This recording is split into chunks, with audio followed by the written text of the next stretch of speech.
Hello everybody, and welcome to this video looking at the newest game from Idea Factory called Death's End Request. It comes out very soon. I've already played it and finished it and thrown my review up on digitallydownloaded.net, which you can check out. It's an in-depth review. I wrote 2,500 words on it. The reason I'm doing this video is I kind of wanted to talk a little bit more about just personally why I love this game so much, because while I'm a big fan of Idea Factory, and most people would know them from the Hyperdimension Neptunia series in particular, and I've always been a fan of those games, I've always been a fan of everything that Idea Factory kind of produces.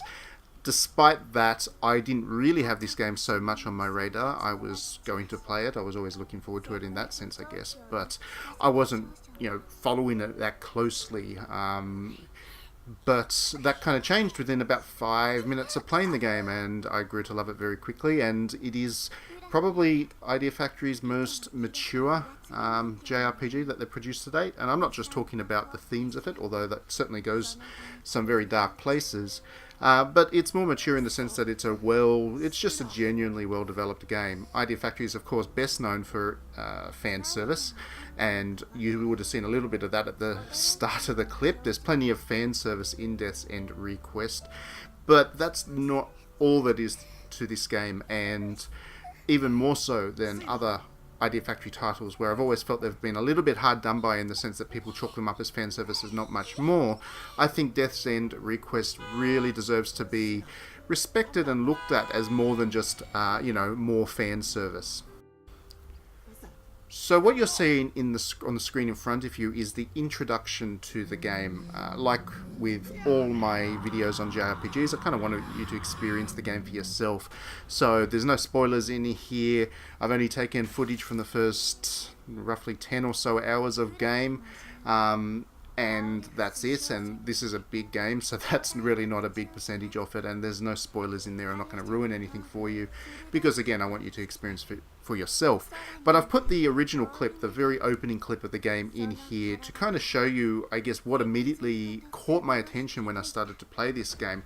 Because I went in expecting a very Idea Factory game. I expected a lot of humour, I expected a lot of fan service, I expected bright, colourful characters and all that, especially since, the characters themselves are bright and colourful, and there is obviously fan service right from the outset. But what surprised me, I guess, and what kind of really caught my attention was the darkness of that opening clip, the violence, and what really impressed me about it was just how kind of extreme it was.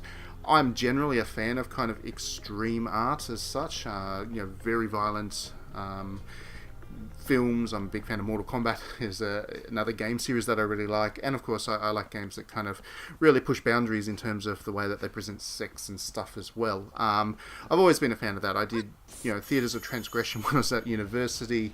I've always been really interested in that stuff that really pushes up against the edge of the limits of people's tastes, and stuff that's willing to transgress and potentially offend people, yes, but at the same time give people kind of an extreme experience from which there's an awful lot that you can learn from them, and there's an awful lot you can analyze from them, and there's an awful lot to take away from these kinds of games. They tend to be memorable, if for no other reason that the imagery or whatever really sticks in the brain. And that opening scene from Death's End Request was certainly a good example of that, because while the visuals itself are fairly limited, because this is a compile hard Idea Factory game, the budgets to make the game were quite limited, what really stood out was that text. If you go back to the earlier part of the video and read through it again, it's really explicit. The way that the game describes the violence is really explicit, and it's very violent, and it's very sadistic in, for want of a better word. And that immediately caught my attention, because I started to think, if the whole game's like this is going to be a very different kind of idea of factory experience. And I was kind of proved right, because it is. Again, without giving away too much, one of the things that's really interesting about this game is just how easy it is to fail. The game over screen pops up a lot. It popped up for me a lot of times. For almost anybody that plays through it, they're going to get quite a few game over screens, because you make decisions through Death's End Request that have a really big impact that you don't realize when you're making the decision. And I used this example in my review, but I'll use it again because it's relevant to this video. In this castle scene, which is the very first level, which we've just moved on from, but that castle scene you were just looking at, that's the very first level. You get towards what effectively will be the end boss of the level, and one of your characters just goes barging off because of narrative reasons, no spoilers, and then you've got a choice. Well, you don't really have a choice, you just kind of dropped back into the game. You can then decide to follow that character and, you know, go and face down the boss as such. But me, what I did when I decided to do the practical thing, and I decided to go back to a save point to save my game, because I kind of figured that there was an end boss coming up.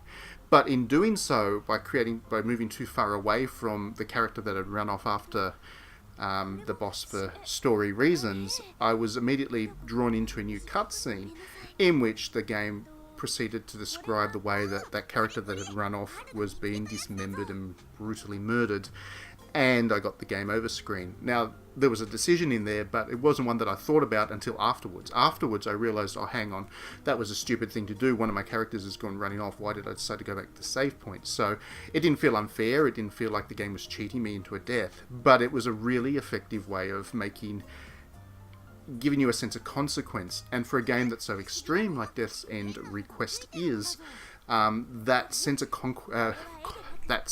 of consequence really needed to be in there. So that really kind of opened my eyes. And again, we're talking about the first couple of hours of a game here. So, you know, what I went into this game expecting to play, within a couple of hours I was realizing that I was getting a very different game, and it was a very different experience, and I got really hooked on it from there. Now, that's in addition to the fact that it's actually kind of a split narrative game, because in Death's End Request, you play as a character, the girls that you're seeing here, they're stuck inside a video game, and the video game's kind of based on an MMO, and they're on a quest to go and defeat the end boss. And the reason that they need to do that is because, a bit like Sword Art Online, they're actually real people that have been trapped in the game, or at least the main character is a real person who has been trapped in a game, and she's bringing these AI kind of allies along with her to try to defeat the boss, because if she can defeat the game's end boss, she can be freed of the technology that's kind of got her trapped in the game world. This then splits over to another storyline in which you play as a computer programmer who worked on the game in the real world, and he's trying to help her defeat this end boss and escape, because they were friends before things went weird and she got trapped in the game. And as he's doing that, as he's trying to help her out, all this really weird conspiracy stuff starts happening to him. Like, early on, again, so I'm not spoiling anything for anybody listening, but early on, he gets visited by these people that are wearing rabbit masks, which look like something from Donnie Darko or The Strangers, if you've watched those film series. And other things, like he goes to investigate an area that's referenced in the video game for some reason, which he's not sure about. And some ghostly stuff starts happening to him over there. So there's all these kind of layers of mystery that are being built on in the real world, as the girls are exploring the virtual world, and the links between them is not immediately obvious. So there's this really interesting kind of thriller mechanic that's working throughout the entire narrative. And I really liked that. I got really, really hooked on it. It became very hard to put this game down, because I was learning stuff constantly as I was playing along, and the middle of the game, I have to say, again, quite a long game, the middle of the game just does drag a little bit, but it doesn't take long from there to start picking up again, and it gets really exciting all over again, and I just couldn't put this game down. And that's all the narrative, so if it was just narrative, then I wouldn't be particularly engaged with it. But the thing is, the game plays quite well as well. Idea Factory or Compile Heart games are never known for being masterful examples of JRPG combat and gameplay and all that kind of stuff. But this one really gets its job done quite well. The battle system is quite tactical. There's plenty of skills to learn. Characters have different abilities.